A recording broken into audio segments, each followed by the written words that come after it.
Halo guys. Kat depan saya ada satu kereta Okey customer trade in hari ni saya ada sebuah kereta kita nak jual dengan harga murah-murah Dia dari owner owner trade in kereta saya nak jual harga 21,800 Pro 2 Alza 1.5 AZI tahun 2013.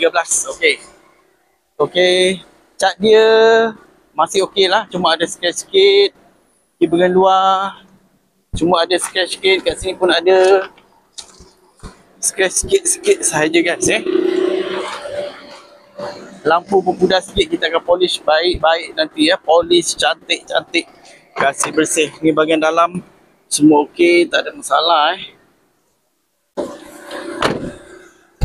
Okey, di bahagian dalam semua okey, aircon masih sejuk Berminat boleh PM phone number saya kat atas. Thank you so much.